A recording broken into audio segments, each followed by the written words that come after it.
একজন পথচারী নিত্যদিনের মতোই তার গন্তব্যে যাচ্ছিলেন। হঠাৎ তার মাথার উপর থেকে পড়ল ১০০ থেকে ১৫০ কেজি ওজনের একটি বস্তু। মুহূর্তেই মৃত্যু। কেউ কিছু বুঝে ওঠার আগেই জলজ্জান্ত এক মানুষের রক্তাক্ত লাশ রাস্তায়। অনেকের মাথায় ঘুরছে, কি এই বিয়ারিং প্যাড? কেনই বা এটি খুলে পথচারীর মাথায় পড়ল?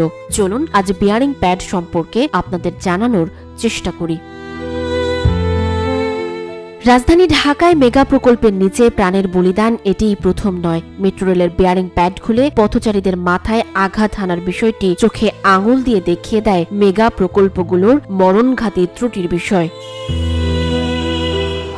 মেট্রো রেলের যে উড়ালপথ তা ভায়াডাক্ট, সেটি পিলারের ওপরে বসানো থাকে। এই বিয়ারিং প্যাড হল পিলার এবং উড়ালপথের সংযোগস্থলে ব্যবহৃত একটি অত্যন্ত গুরুত্বপূর্ণ উপাদান। আরও একটু সহজভাবে বোঝা যাক, এটি মূলত রাবার বা ইলাস্টোমেরিক উপাদানে তৈরি আয়তাকার একটি প্যাড, অনেকটা কুশন বা কোমল সংযোগস্থলের মতো, যার ভেতরে সাধারণত স্তরে স্তরে বিশেষ ধরনের স্টিল বা ইস্পাতের প্লেট সংযুক্ত থাকে। এটি কেন প্রয়োজন এবং এর কার্যকারিতাই বা কি? মেট্রো রেলের কাঠামোর স্থায়িত্ব ও নিরাপত্তা নিশ্চিত করতে বিয়ারিং প্যাডের প্রধান কাজ তিনটি: ভার বহন ও সঞ্চালন।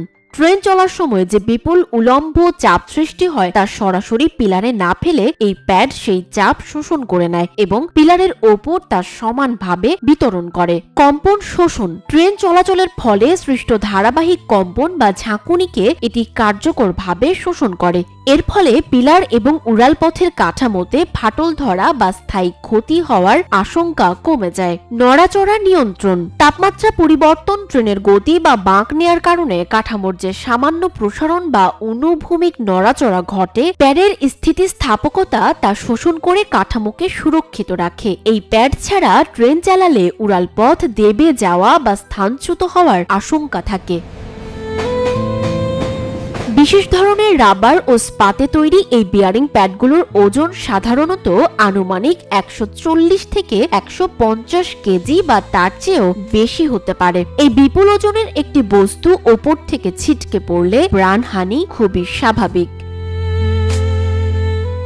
মেট্রো রেলের মতো একটি আন্তর্জাতিক মানের নির্মাণে যেখানে কম্পন সহনশীলতার জন্য এটি বসানো হয়, সেখানে এই বিয়ারিং প্যাড স্বাভাবিক অবস্থায় খুলে পড়া প্রায় অসম্ভব। বিশেষজ্ঞ এবং প্রকৌশলীদের মতে এমন ঘটনার পেছনে একাধিক কারণ থাকতে পারে।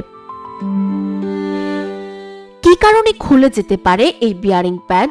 নাশকতাগত ত্রুটি। বিশেষজ্ঞদের একাংশ মনে করছেন ভায়াডাক্টের নকশাগত ত্রুটির কারণে প্যাডকে পিলারের সঙ্গে শক্তভাবে আটকে রাখার পর্যাপ্ত ব্যবস্থা ছিল না, ফলে তা স্থানচ্যুত হয়ে খুলে পড়েছে। মানের ত্রুটি। যদি ব্যবহৃত রাবার বা স্টিলের মান আন্তর্জাতিক মানদণ্ড অনুযায়ী না হয়, তবে এটি দুর্বল হয়ে বা ফেটে গিয়ে খুলে পড়তে পারে। সঠিকভাবে স্থাপন না করা। নির্মাণ বা স্থাপনের সময় যদি যথাযথ সংযোগ স্থাপন বা ফিক্সিং ঠিকভাবে না করা হয়, তবে ট্রেন চলাচলের ডাইনামিক লোড বা গতিশীল চাপের কারণে এটি সরে যেতে পারে। রক্ষণাবেক্ষণের অভাব। নিয়মিত ও সঠিক রক্ষণাবেক্ষণের মাধ্যমে এসব ত্রুটি সময়মতো চিহ্নিত ও সংশোধন করা সম্ভব, যার ঘাটতিও একটি কারণ হতে পারে।